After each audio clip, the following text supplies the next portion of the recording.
감사합니다.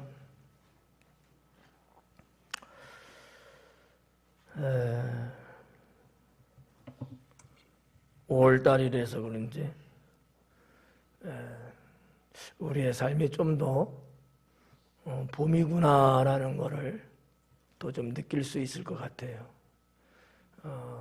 비가 오고 그래서 조금 눅눅하고 그런 것 같으면서도 오히려 이 비가 우리의 삶을 풍성하게 해주고 이 메말라 있는 강토를 적셔주시면서 올해는 하나님이 더 풍성하게 하시는 축복이 있을 거라고 확신합니다. 오늘 말씀의 제목은 잘 되고 못 되고 도대체 뭐 어떻게 하라는 걸까? 이 학자들도 오늘의 요 부분에 대해서 상당히 그 해석이 어렵다고 말하는 그런 부분들이에요. 근데 내용을 가만히 이렇게 살펴보면 잘 되는 것에 대한 말씀을 하시면서 잘 못 되는 것에 대한 말씀도 아울러 하셨어요. 악인에 대한 결론을 말씀하면서 선한 자에 대한 또 결론도 말씀을 하시고 이제 여러 가지 이렇게 쭉 종합해서 볼 때 제목은 뭘로 잡으면 좋을까 하다가 뭐 보니까 잘 되고 못 되는 내용이더라고요. 이러면 잘 되고 저러면 못 되고 쉽죠? 잘 되고 못 되고 한번 해봐. 시작. 말로만 하지 말고 잘 되고 못 되고 그래야 깨 잠에서. 시작. 잘 되고 못 되고. 그런 제목인데 내용도 거기서 크게 빗나가지는 않고 제가 조금 높아심에 말씀드리면 해석이 조금 난해해요.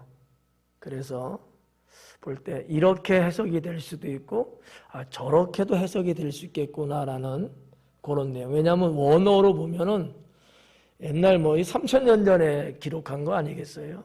그러니까 단어를 사용하고 거기에 따르는 문법을 사용하면서 하나의 문장을 만들어 가는데 지금같이 이렇게 매끄럽지는 않아요. 뜻만 전달하는 것이 고대 사회였거든요. 그러다 보니까 해석이 조금 난해한 부분도 있는 것 같더라고요. 그래서 제가 두 가지를 이렇게 해석할 수도 있고 저렇게 해석할 수도 있다. 골라서 드셔라 라고 말씀을 드리면서도 그렇지만 전체적인 내용으로 볼 때는 그래도 이 해석이 좀 더 맞는 것 같다. 이렇게 제가 아마 짚을 거예요. 그러니까 그렇게 하시고 왜 목사님 오늘 왔다 갔다 할까? 왔다 갔다 하는 게 아니라 내용이 그래. 내용이. 그러니까 여러분들이 그 점을 유념해 두시고 강해를 들으시면 좋겠습니다. 9절 말씀해 보니까 내가 이 모든 것들을 보고 해 아래에서 행하는 모든 일들을 마음에 두고 살폈다.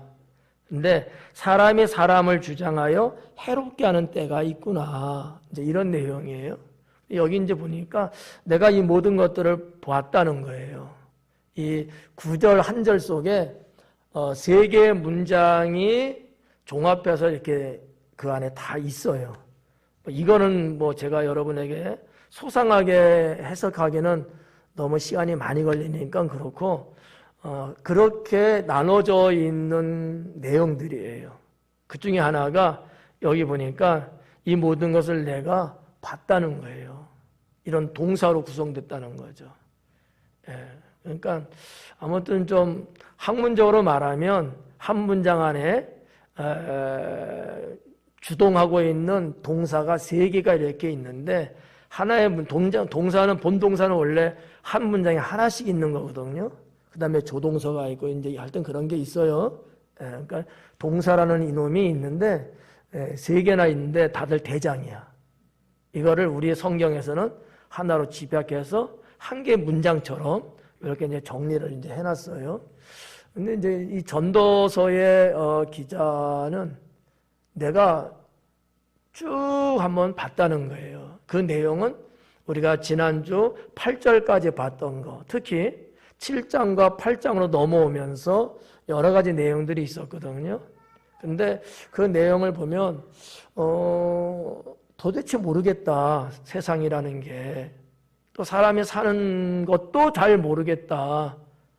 왜냐하면 분명한 정답이 딱딱딱딱 있으면 대번에 알겠고 쉬울 텐데 이럴 것 같으면서도 저렇고 저건 아니겠지 하면서도 맞고 이렇게 헷갈리는 그런 것들을 봤다는 것이 전도서의 기자거든요. 그러면서 8장에 들어와서 그가 하는 내용 중에 하나가 뭐냐면 하나님의 이치를 말한 거예요. 그리고 하나님의 섭리를 언급을 했거든요.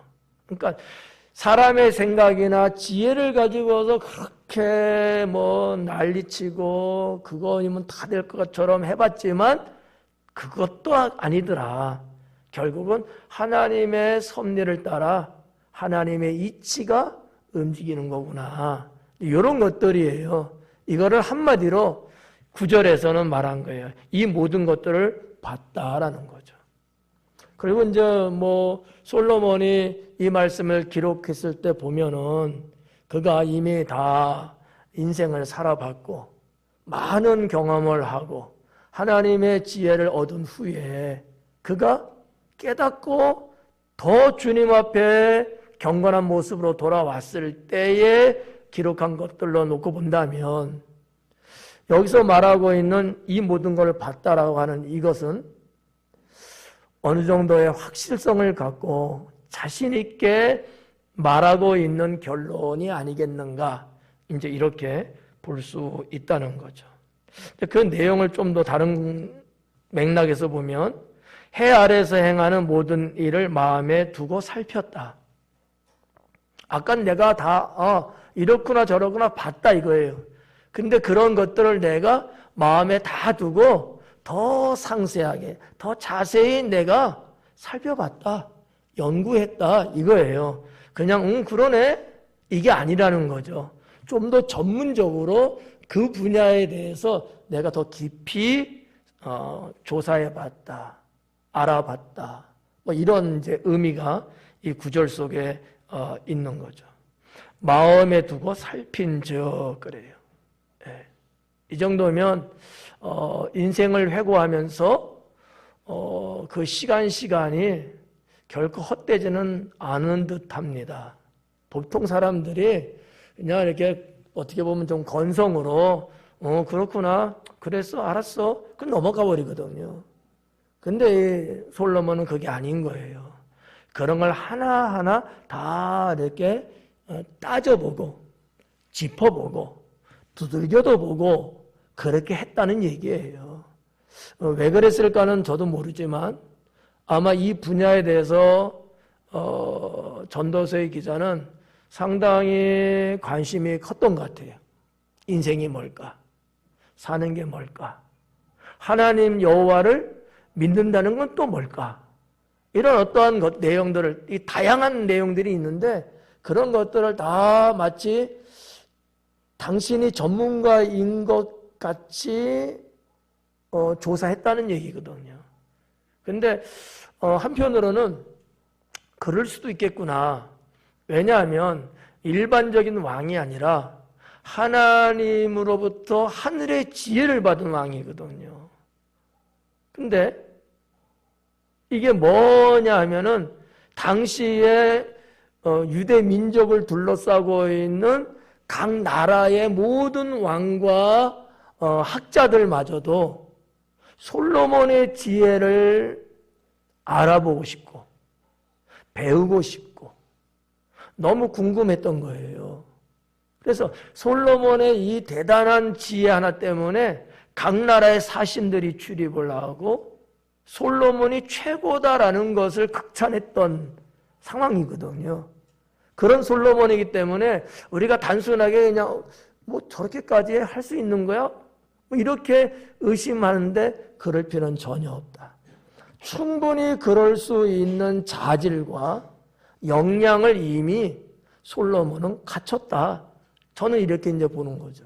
예. 제 생각이 틀릴 수 있지만 제가 보는 관점에서는 저는 그렇게 이제 보면서 이 말씀을 해석하려고 하는 겁니다. 그래서 이 초반부에 그가 왜 이렇게 봤다, 살폈다, 어쩌다 이렇게 말하는 것이 그냥 하는 소리가 아니라 충분히 그 정도로 그는 인생과 세상의 이치에 대해서 다른 이들보다는 좀 더 탁월하게 보지 않았겠느냐 이렇게 이제 보는 거죠. 그러면서 이제 세 번째 내용이 뭐냐면 사람이 사람을 주장하여 해롭게 하는 때가 있구나라는 거죠. 사람이 사람을 주장하여 해롭게 하는 때가 있대. 여기는 이제 두 가지로 이제 해석할 수 있는데 주장하여라고 하는 이 단어가 샬라트라는 단어예요. 샬라트라는 단어인데 이게 무슨 뜻이냐면 지배하다 이런 뜻을 갖고 있거든요. 내가 누군가를 지배하는 거예요. 주장한다라는 얘기는 상당히 좀 부드럽고 가볍죠. 내가 뭐 할게 하고 내가 내 주장한다는 그런 개념이 강한 거거든요. 그러니까 원어로 볼 때는 그 정도는 아니고 지배했다는 얘기예요. 군림했다는 얘기입니다. 조금 더 나쁘게 말하면 압제했다는 거예요. 어떤 사람이 어떤 사람들을 지배하고 그 위에서 군림하고 살았다는 얘기예요. 그로 인해서 이제 해석이 두 가지 나가는 거예요. 그로 인해서 뭐라 하냐면 해롭게 하는 때가 있다. 그렇게 군림하는 사람이 있다 보니까 오히려 피지배자, 지배자는 군림하는 거고 그 지배를 받는 사람들은 해를 받는 때가 있구나라는 거예요. 이해가죠? 누군가 여러분을 머리 위에 타고서 막 여러분을 막 지배하는 거야. 여러분을 명령하고 그렇지 않으면 여러분 명령이 안 따르면 목숨까지 빼앗을 수도 있고 재산을 몰수한다든지 인생을 완전히 망가뜨릴 수도 있는 이런 왕권 시대에 지배라고 하는 것은 평범하게 있는 얘기거든요. 그런 지배자가 있는 거예요. 그것을 지금 뭐라 했냐면 사람이 사람을 지배한다 이렇게 표현한 거예요. 어떤 사람이 어떤 사람을 지배하는 거. 우리의 삶에도 오늘날에도 이런 유형의 내용들이 있을까 없을까요? 있죠. 많아요. 인간이 존재하는 세계에는 언제나 권력이 있어요. 짐승의 세계도 있습니다. 짐승의 세계도. 왜? 생존의 문제거든요. 사람들도 마찬가지죠. 어떻게 보면 동물의 존재는 상당히 평범하면서 육체의 욕망적인 것들이에요. 근데 인간은 그보다 더 악하게 발전했어요. 내 몸이 시켜서 하는 정도 아니고 이보다 더 나섰다는 거죠. 그래서 악이 더 강해요. 이것 때문에 얼마나 고달프고 힘드냐라는 거죠. 지구의 역사를 우리가 각 나라 민족의 역사들을 쭉 보면 언제든지 이런 것들은 계속 반복되어 왔고 지금도 그런 일들이 세계에 많이 일어나고 있는 거예요. 쉽게 말해서 강자가 약자를 약탈하고 그들의 생명과 재산을 착취하고 계속해서 인간의 노동력을 부려먹으면서 자기의 부를 누려보려고 하는 것. 이게 오늘날 우리들이 살고 있는 이 세상에도 있단 말이에요. 제가 지금 표현은 거대하게 세계적으로 했습니다만 가장 우리의 삶의 현장에서 노동자와 또 뭐라고 해요? 기업인이라고 해야 되나? 그냥 통틀어서 이 둘 사이에도 직원들의 노동력을 착취하는 경우들도 있단 말이지. 충분히 노동의 대가를 줘야 됨에 불구하고 그 이익을 덜 주면서 오히려 자기가 더 많이 가지면서 살아가려고 하는 이런 악습 같은 부분들도 있고요.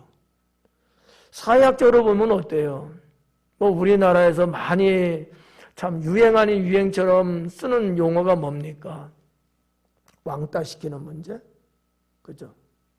그래갖고 뭐 그 뭐라 그래요, 요즘 그 부패된 어떤 행위들에 대해서 적폐다 이런 말 하고요.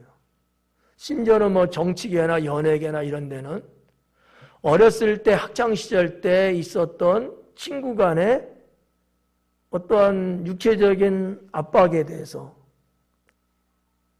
이제 와서 20년, 30년이 지났는데도 불구하고 도덕적인 측면에서 잘못됐다고 지적하고 그것 때문에 당신이 평생 쌓아 올라왔던 모든 공사가 다 한 번에 무너지는 이런 일들이 우리 사회에는 지금 일어나고 있거든요. 이게 무슨 관계예요? 지배자와 피지배자의 관계거든요. 힘이 있는 자가 힘이 없는 자의 관계거든요. 그러니까 이 구절에서 말한 게 뭐예요? 그거예요. 해롭게 됐대요. 해롭게 하는 때가 있다. 해를 받았다는 거예요. 누가 누구를 지배하기니까 해를 받았다는 거야. 이렇게 하나 볼 수 있고요. 또 하나의 해석은 반대예요. 누군가 누구를 지배한 것까지는 맞는데 그로 인해서 지배한 사람이 지금은 지배해서 좋은 것 같지만 결국 당신한테 그 해가 돌아간다라는 뜻도 이 속에서 찾을 수 있다는 겁니다. 저는 이 두 가지가 다 필요하다고 봐요. 우리는 깨달아야 된다는 거죠. 내가 누군가를 지배하게 되면 그 사람이 해를 당하는 거예요. 이것만이 아니고 지금은 나는 괜찮지 뭐. 내가 지배하고 있으니까. 아니라는 거죠. 하나님은 결국 남을 지배하면서 해를 끼친 것이 자기에게 돌아가게 하신다는 거죠. 그럼 우리는 어떻게 살아야 돼요? 남을 지배하고 군림하면서 해를 받게끔 해서는 안 되겠죠. 이런 교훈을 우리는 말씀에서 봐야 된다는 거죠. 그렇다고 보면 성경 전체에서 말씀하는 내용이 뭐예요? 선하게 살아라. 선을 행하라는 거예요. 하나님은 거룩하시고 선하시니 너희도 그렇게 살라는 거잖아요. 예. 예수님의 계명 중에 계명이 뭐예요? 위로는 하나님 사랑하고 아래는 내 이웃을 내 몸처럼 사랑하라는 거거든요. 사랑은 하는데 여러분 지배하고 군림하면서 악을 행하지는 않거든요. 사랑하는 관계면 그렇게 안 돼요. 오히려 내가 더 수고하고 더 내가 양보하고 내가 더 참고 이해하려고 하는 거지. 예, 그렇잖아요. 여러분 사랑하는데 내가 큰 소리 치는 사람 봤어요? 아니에요.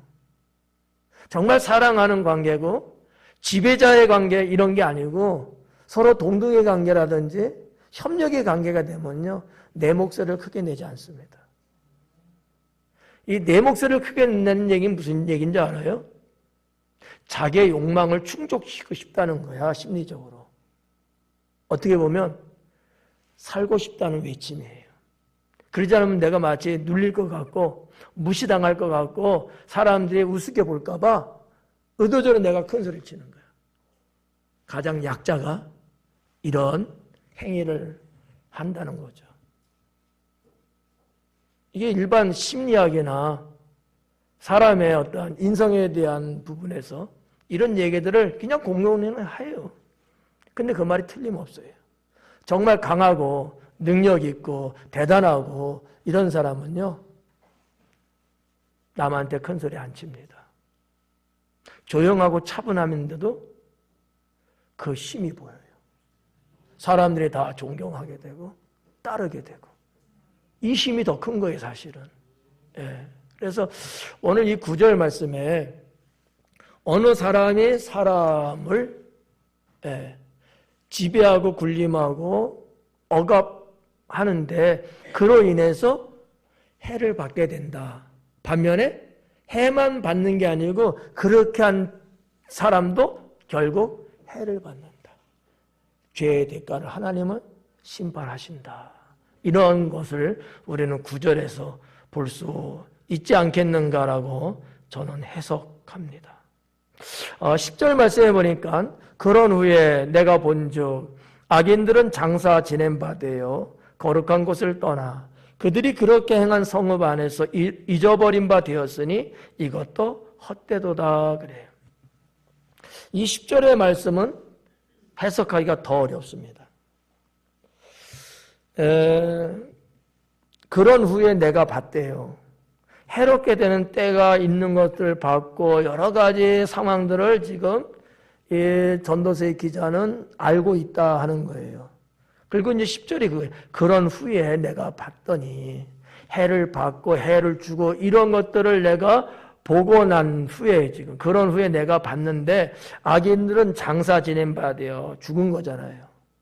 네. 그렇게 누군가를 지배했던 그 사람이 죽은 거예요. 그래서 장사 지냈다는 얘기죠. 그럼 뭐라 그래요? 거룩한 곳을 떠났대요. 이 거룩한 곳은 유대인들의 세계에 있어서의 이 표현은 어디를 말하느냐? 조금 넓은 의미로 말하면 두 가지를 볼 수 있는데 하나는 무덤이고요. 하나는 성전이거든요. 그런데 이제 무덤을 무턱대고 거룩한 곳이라고 말하지는 않습니다. 거룩한 곳이라 말하지는 않고 평안한 곳이라고 표현을 해요. 유대인들은. 그러나 성전은 평안한 곳이기도 하지만 그것은 거룩한 곳이라고 합니다. 그렇다고 봤을 때 이 10절에서 말하는 거룩한 곳은 어디를 말한다? 성전을 말하는 거예요. 근데 아이러니한 게 뭐냐? 이렇게 악을 행하는 사람이 주의 성전을 출입하고 살았다라는 얘기입니다. 여기에 문자적으로는 안 나왔지만 내용의 의미로는 그래요. 왜? 성전을 떠났대잖아요. 그 길을 출입하지 않았다면 떠났다는 말도 할 이유가 없죠. 왜? 관계성이 없으니까. 성전을 출입하고 성전을 배회하고 성전과의 관계 속에서 이렇게 늘 있었던 것이 있기 때문에 이제는 죽음을 통해서 완전히 그 성전에서는 떨어져 나갔다는 얘기예요. 오늘날도 마찬가지죠. 하나님의 성전이 있는데 여기에는 믿음으로 살려고 하는 사람들뿐만 아니라 선하게 사는 사람들만 아니라 그렇지 않은 사람들도 이 성전을 출입하고 계속 주변을 돌고 있거든요. 이게 좀 이해 가면 좋을 것 같아요. 어떻게 생각해요? 또 시작됐다. 네. 설명이 어려운가요? 어려우면 어렵다고 그래요. 더 쉽게 해드릴게. 네. 그런 거예요. 네. 이 성전은 옛날에도 마찬가지지만 유대인이면 누구든지 출입할 수 있어요. 그렇지만 유대인이라고 다 선하거나 하나님을 경외하는 사람은 아니에요. 그래서 그들은 언제든지 예수님 당시는 어땠어요? 바리새인과 서기관과 이런 제사장 이런 사람들이 우리가 신약 강해를 하면서 뭐를 말씀드렸죠? 그들이 돈을 탐닉하면서 성전 바깥에서 시장이 열렸는데 세금을 더 걷어들이기 위해서 성전 안에까지 들어와서 장사하게끔 허용을 시켰어요. 그래야지만이 세금이 자기네한테 들어갈 수 있으니까. 그렇지 않으면 세금은 다 로마 정부로 들어가거든요. 그걸 알기 때문에 장사를 원래 성전 안에서 할 수 있어요, 없어요? 전혀 할 수 없는 거잖아요. 그렇지만 끌고 들어옵니다. 그들은 다 악한 거예요. 근데 그분들이 어때요? 늘 성전에서 살아요.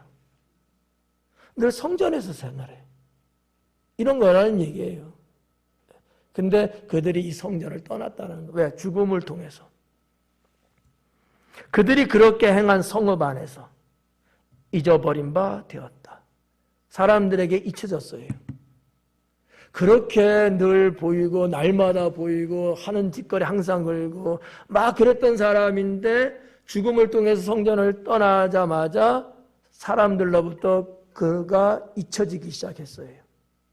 근데 여기 보니까 이것도 헛되도다 그러는 거야. 무슨 얘기냐면 이게 난해한 부분인데 자, 이 악을 행하고 지배하고 군림했던 이런 사람이 이렇게 자기의 행동 반경을 만들고 그렇게 살았어요. 그러면은 뭔가 자기 딴에는 뭐 유익이 있어서 그랬을 거고, 또 그런 것들을 보는 또 주변의 사람들도 상당히 많았을 거고, 그래서 저렇게 해도 되나? 이런 어떤 의아심도 생겼을 거란 말이죠. 그런데 이 전도서의 기자는 그 마지막 부분에 뭐냐, 이것도 헛되다는 거예요. 지배자 입장에서는 그러면 내가 최고고 사람들이 나를 알아주고 나의 존재감이 드러나고 내 어떤 영역이 더 넓어지고 때로는 내 집안이나 내 후손들도 더 부하게 살 거라고 생각을 했을 거란 말이죠. 그런데 결국 죽음을 통해서 그 모든 것이 다 헛되다는 거지. 아무도 그를 기억하는 사람 없고 모두가 다 마치 그런 사람이 없었던 것처럼 알아주지 않는다는 거예요. 이렇게 하나 해석할 수 있다라고 하는 거죠. 이게 지금 우리가 써 있는 성경을 보고서 이렇게 이제 해석하면 이제 그런 답이 이제 나옵니다. 좀 다르게 말할 수도 있어요. 내가 본즉 악인들은 장사된 거, 죽었다는 얘기예요. 여기 한 문장이 끝납니다. 그런데 그들은이라고 됐습니다만 원어적으로 보면 여기에 형용사로 번역을 해내면 선을 행한 자라는 번역이 나오거든요. 우리 성경은 그렇게 번역을 안 했습니다만 선을 행한 자들, 여기 보면 성전이라는 곳을 떠났다고 하는데 선을 행한 자들이 성전을 떠났다는 거예요. 악을 행한 자들은 죽었어요. 그래서 갈 곳으로 갔어요. 근데 또 선한 자가 있어요. 그들도 성전을 떠났어요. 근데 어떻게 됐다? 그들이 행한 것을 사람들이 잊었다는 거예요. 이게 헛되다라는 얘기인데, 그래서 전도서의 기자가 하는 얘기가 알 수가 없구나라고 하는 거예요. 그래서 제가 제목도 잘 되고 못 되고 이렇게 이제 표현을 했는데, 다양하게 번역이 가능하다는 얘기예요. 초도에도 말씀드렸다시피 문장이 하나의 문장을 이루는 오늘날의 문법적인 게 다 골고루 갖춰져 있는 게 아니기 때문에 어떻게 누가 어떤 의미로 해석하냐에 따라서 정반대의 답이 나올 수도 있는 내용이다, 이렇게 볼 수 있다는 거죠. 두 번째 내용은 그래서 악인에 대한 것과 선을 행하는 자에 대한 내용이 다 나오는 거예요. 10절에서는 그냥 악을 행한 자는 그렇게 해서 그렇게 살다가 그냥 죽었다. 근데 선한 자가 있다는 거예요. 근데 그도 성전에서 살았는데 떠났어요. 근데 사람들은 이 사람이든 저 사람이든 다 기억 속에서 사라지더라라는 얘기입니다. 이게 가장 쉬운 해석이죠. 네. 뭐라 그래요? 이것도 헛되도다. 이것도 헛되도다. 이러한 부분들을 우리가 이제 보게 되는데, 전도서의 대주제가 헛되다는 거니까. 예. 근데, 뒷부분에 11절부터 쭉 13절까지 내려가면서 내용을 보면, 선하게 사는 사람이 성전에서 살고, 평소에 살면서 행했던 그 선함이 결코 헛된 것은 아니다라는 것으로 전도서의 기자는 마무리를 져 내려가고 있습니다.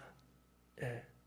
그러니까 사람들에게는 잊혀지고 어쩌고저쩌고 그럴 수는 있지만, 그러나 하나님께는 기억이 되고 하나님은 그 자를 결국 축복하신다, 이렇게 결론을 짓고 있는 것을 또 볼 수가 있는데, 11절에 보면 악한 일에 관한 징벌이 속히 실행되지 아니하므로 인생들이 악을 행하는데 마음이 담대하도다 그래요.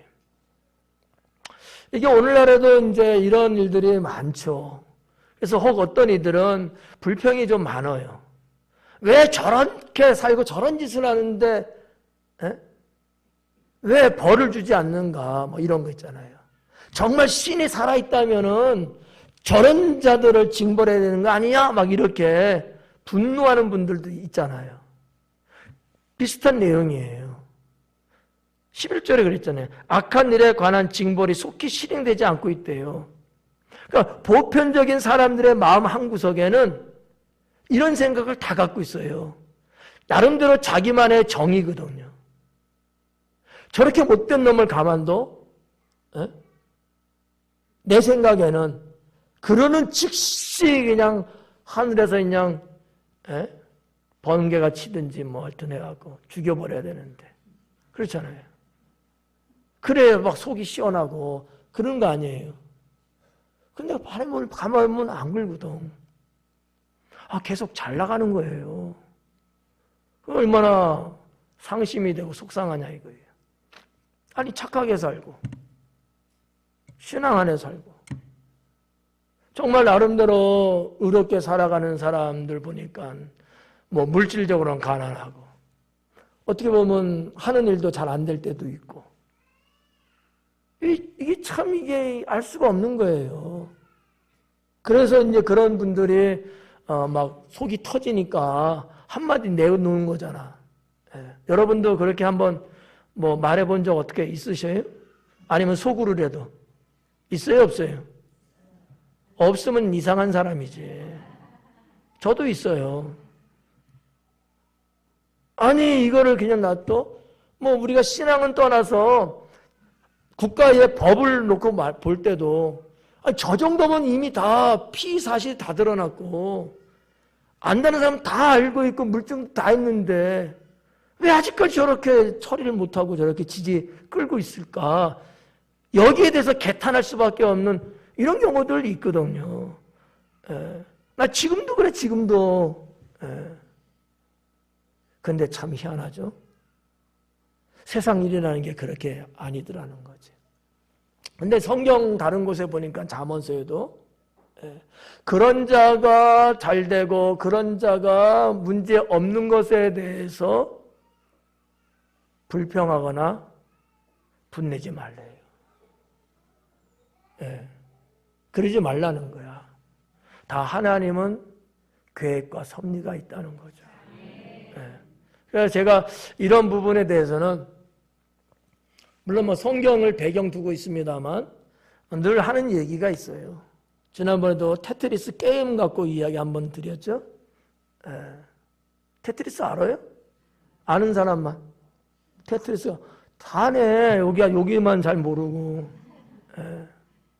근데 테트리스도 1급이 있고 2급이 있어. 초창기에 나왔던 게 있고 좀 더 발전해서 나오고 더 발전해서 나오고 이런 것들 있잖아. 처음에 그냥 이렇게 쭉쭉쭉 내렸잖아. 나중에 조금 기술이 좀 더 좋아진 건요. 한 번에 쫙 모아놓잖아. 그러다가 탁 치면 이만큼 쌓인 게 저쪽으로 확 가. 상대편한테. 그럼 이 사람 가만히 있다가 이만큼 쌓이니까 어떻게 돼요? 자기게 쭉 올라가. 그러면 게임 오버. 딱 나오는가. 그러면 진 거야 그 사람은. 무슨 말인지 모르나 보다. 다 처음에 나온 것만 해봤나 보네. 때로는 하나님은요. 다 아시면서 놔둬요. 두 가지 의미 있습니다. 하나는 돌아올 수 있는 기회를 주십니다. 잘못을 회개할 수 있는 기회를 주시는 측면이 하나 있고요. 또 하나는요. 일어설 수 없을 만큼 완전히 심판하기 위해서 모아놓습니다. 자잘구레하게 하나님의 간섭하고 심판 안 한다는 거예요. 더 악을 저지를 때까지 놔둬요. 그 한 예가 뭐예요? 애굽의 바로 왕의 사건이죠. 내 백성 보내라는데 바로가 안 보내고 질질 끌잖아요. 했는데 하겠다 알고 또 거짓말하고 점점 바로 왕의 마음은 어떻게 됐다? 강팍했다.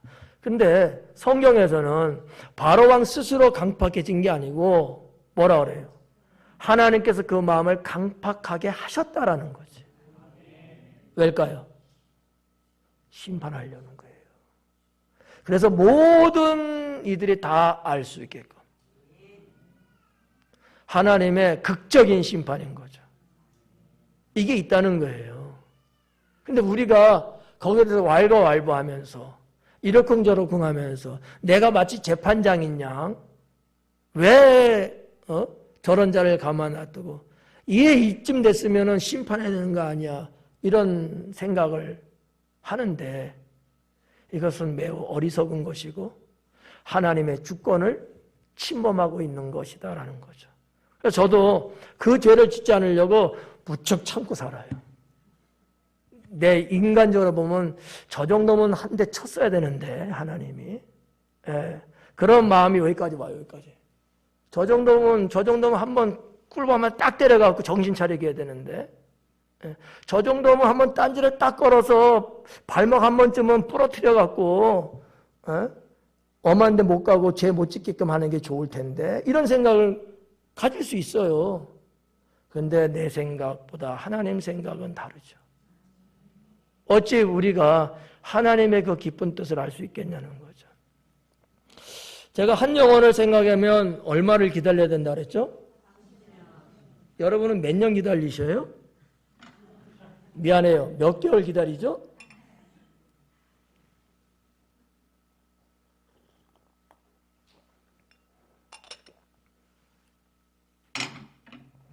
마음 같아서는 무슨 몇 년이고 몇 개월이야. 3시간만 기다려봤다가 아니면 작사를 내버리든지, 그래야 속이 좀 후련하고 그럴 텐데. 근데 인간이 잘못해서 돌아서기에는 사람마다 다 다르고 시간이 걸릴 수밖에 없거든요. 주님의 마음을 갖는다면 몇 개월이 아니고 몇 년, 몇십 년을 기다려야 되겠죠. 왜냐하면 철들지 않아서 그런 게 많거든요. 지난 세월 살아오면서 몸에 축적되어 있는, 몸에 배어버린 이 악습이 너무나 두꺼워서 이게 벗겨지기까지는 시간이 많이 걸리거든요. 그때까지는 기다려줘야 되잖아요. 그게 한 30년이라고 보는 거예요. 지금도 저는 기다리고 있는 사람들이 있어요. 철들 때까지. 정신 못 차리고 아직도 해롱해롱하고 왔다리 갔다리 하고 이런 사람들이 있거든요. 1년에 얼굴 한번 볼까 말까 한 사람들도 있잖아요. 기다리고 있는 거예요. 참고 있는 거예요. 30년쯤 가면 그때는 교회로 돌아오겠지. 주님께 오겠지. 그 이름 기억하고 살고 있죠. 기도하죠. 지금은 알 수 없어요. 지금은 뭐라고 정답을 내리기는 곤란합니다. 그런데 그 영혼은 늘 가슴에 품고 있죠. 내가 버리지 않으면 돌아올 것이다 라는 거 하는 거죠. 주님은 30년이 뭡니까? 그렇잖아요. 인생 평생 동안 기다릴 수도 있어요. 그래서 어떤 이들은 어때요? 죽음 직전에 주께로 돌아와서 구원받는 영혼들도 있잖아요. 30년이 아니죠. 7, 80년인지도 몰라요. 근데 여기 11절 하여튼 말씀을 보면 그래요. 꼭 내 마음을 말해주는 것 같아. 헛된 일에 관한 징벌이 속히 실행되지 않아서. 속히 실행돼야 되는데. 그렇죠. 원준이 어떻게 생각해? 이런 마음 아니지? 이제는 계급도 올라가고 하면 이제 선임보다도 후임들이 또 말 안 듣고 이 속상할 나이 그 계급 개월수도 이제 점점 돼갈 거야. 이제 내가 후임 때는 몰랐어도 선임이 되면 또 그런 게 또 상당히 힘들고 어렵지. 성도 여러분, 저는 이 11절 결코 우리가 무시하고 넘어갈 수는 없는 말씀이 아닐까라고 생각합니다. 왜냐하면 실행하지 않음으로 인생들이 악을 행하는데 마음이 담대하다는 거예요. 저는 맞긴 맞다고 봐요. 바로바로 제재하고 바로바로 커트하고 있으면 더 이상 그와 같은 일은 없을 수는 있어요. 그런데 그건 내 생각이고 아까도 말씀드렸지만 하나님은 내 생각과 다르다라는 거죠. 근데 여기 지금 있는데 번역에 있어서 뭐라 그랬냐면 마음이 담대하대요. 그렇잖아요. 잘못한 거 이렇게 이야기해 주면 내가 마치 잘한 것인 줄 알고 계속 잘못된 짓을 한다는 거야. 근데 그 잘못된 짓을 하는데 담대하다는 거야. 근데 이 담대하다고 여기 됐는데 이 말레라는 단어로 돼 있어요. 말레. 언어로, 히브리어로. 이 말레라는 단어의 뜻은 뭐냐면 가득 차다라는 뜻이거든요. 잘못됐는데 잘못한 것을 계속하는 마음이 가득 찬 거야. 이거를 이제 담대하다고 이제 번역을 해 놓은 거예요. 그게 너무 많아지니까 점점 더 많아지니까 막 그러니 어떻게 하겠어요? 계속해서 그렇게 사는 거야. 계속해서 잘못된 건데도 계속해서 왜? 누가 말 한마디 안 하니까 이럴 수 있어요. 우리들도 분명히 잘못된 거야. 잘못된 거야. 나도 알아. 아는데 주변에 누구도 아무도 말 안 하는 거야. 그러니까 마치 내가 잘하고 있는 것을 착각하고 있는 거예요. 문제는 그러다가 한번 꺾입니다. 큰일 납니다. 저는 이 말씀을 좀 반대적으로 우리가 재판관이 될 수는 없는 거지만 나 자신 본인의 입장에 본인의 관점에서는 담대해지고 이 악을 행하는 일을 자꾸 막 키우면 안 된다는 거예요. 내가 일찍이 정신 차리고 깨달아서 빨리 잘못된 것을 내가 근절시켜야 돼요. 근데 교만한 사람들은요 그렇게 생각 안 해요. 나 잘못한 거 없는데 그래. 내가 뭘 어쨌다고. 나 잘하고 있는데 이렇게 생각해요. 교만한 사람이에요. 네.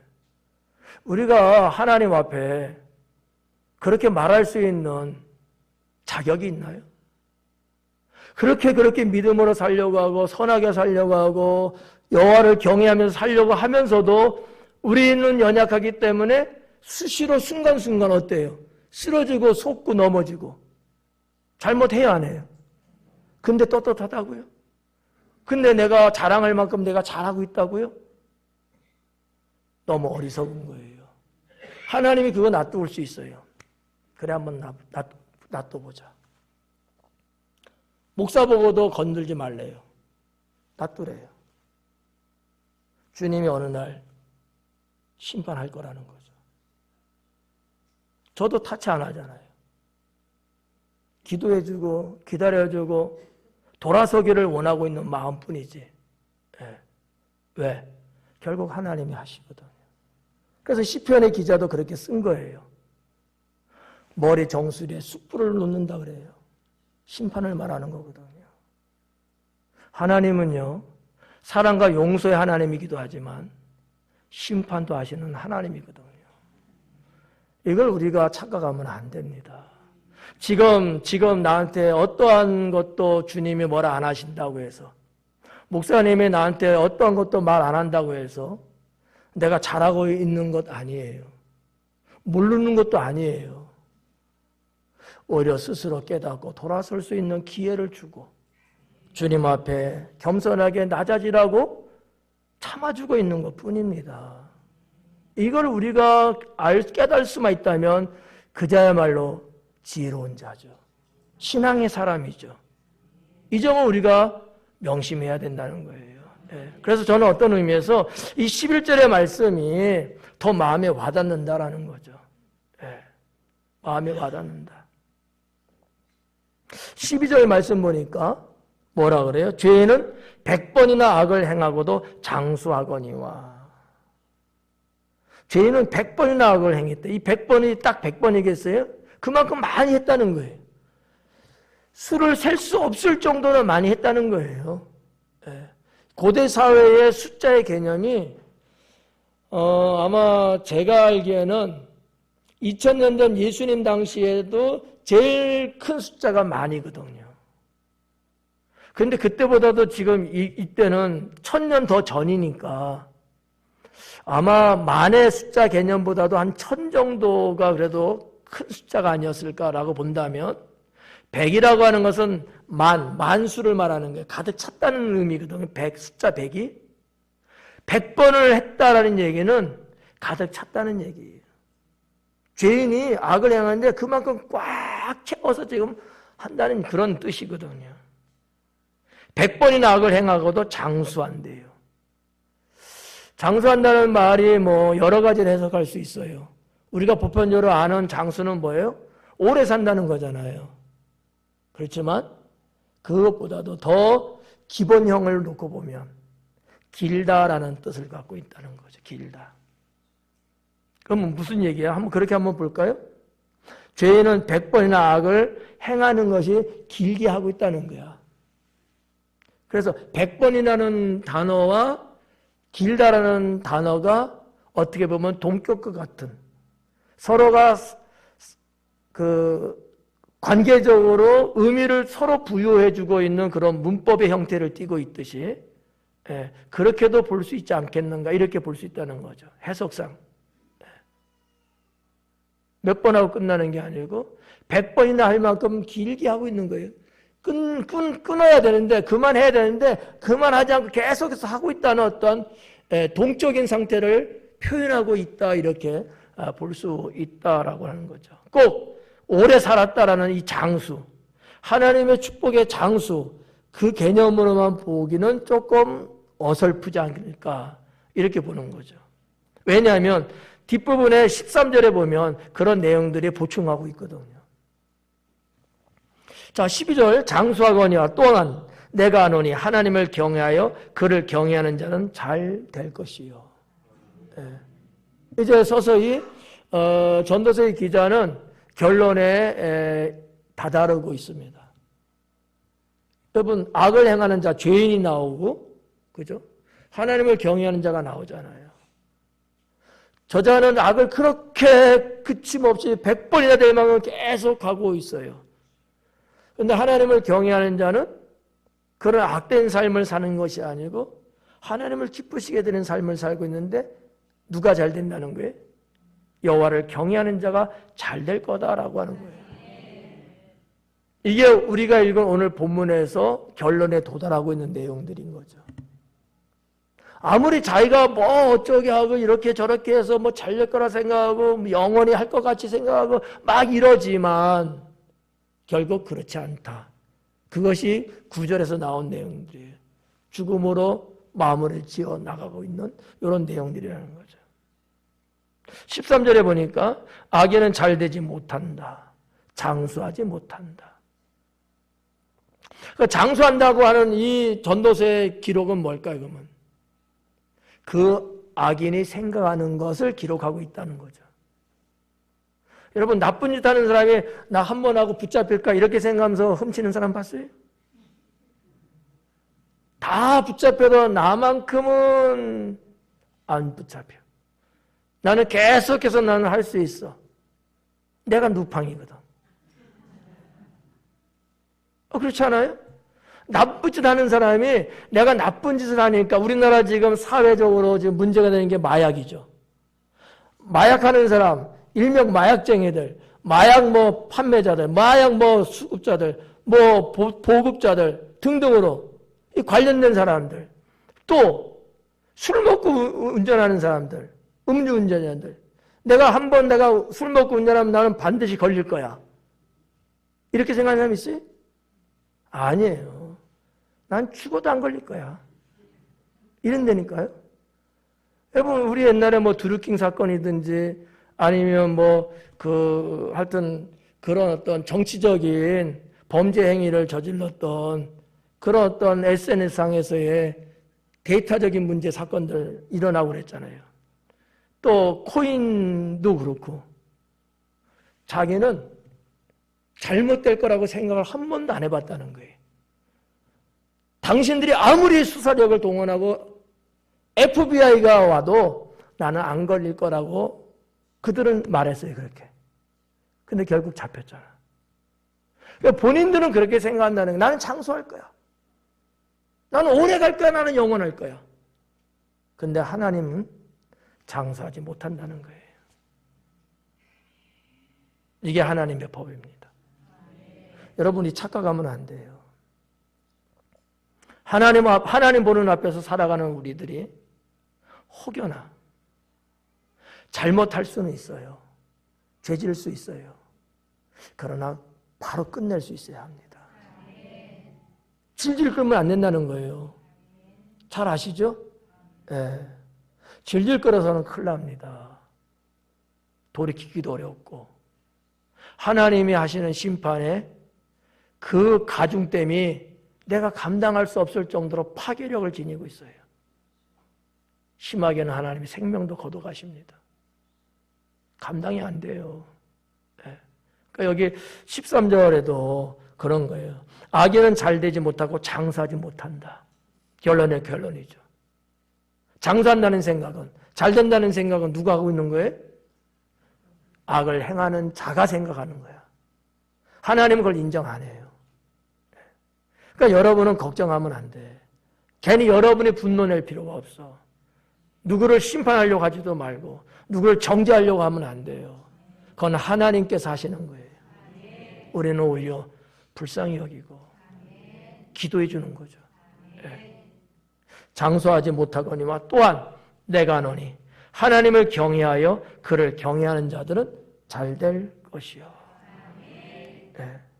하나님을 경외하지 못하는 자와 경외하는 자의 내용이 여기 13절에 언급을 다시 하면서 뭐라 그래요? 악인은 잘 되지 못하며 장사하지 못하고 그날이 그림자와 같이 같으리니 그래요.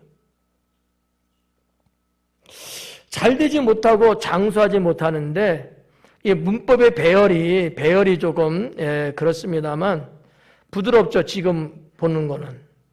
이걸 다르게 볼 수 있어요. 악인은 잘 되지 못하고 그 날이 그림자와 같다는 거예요. 우리가 지난 시간에도 봤지만 그림자는 뭐예요? 없어지는 거, 무의미한 거예요. 자기가 볼 때는 그것이 최고인 것 같고 그것만이 뭐 전부인 것 같고 이거는 확실하고 막 이러지만 그날은 그림자와 같다는 거야. 헛될 뿐이라는 거예요. 네. 그래서 12절에서 말하는 장수한다고 보는 그날, 길게 갈 거라고 생각하는 그날, 근데 그날은 그림자와 같을 뿐이다라는 거죠. 그림자는 없는 거 없어지는 거잖아요. 그 실체가 아니잖아요. 근데 사람들은 그렇게 착각한다는 거죠. 악인은 잘 되지 못하고 장수하지 못하고 악인이 말하고 악인이 추구하는 그날은 그림자일 뿐이다. 없는 거예요, 실체는요. 이는 하나님을 경외하지 아니하기 때문이다라는 거죠. 그러니까 하나님은 경외하지 않고 사는 인생은 그 날을 보장 안 해줍니다. 보장 안 해요. 하나님을 경외하고 믿음으로 사는 자녀들만 하나님은 그 생명의 날을 보장하시고 인정하신다는 거죠. 네, 그래서 오늘 13절까지 봤는데 잘 되고 못 되고예요. 여러분들은 익히 이제 뭐가 잘 되는 거고 뭐가 못 되는 건지 분명히 아셨을 거예요. 잘 되는 성도. 하나님을 잘 믿고 하나님이 보장하고 하나님이 여러분의 날수를 장수케 하고 영원히 주님과 함께 살아갈 수 있는 성도가 되기를 축원합니다. 기도하겠습니다.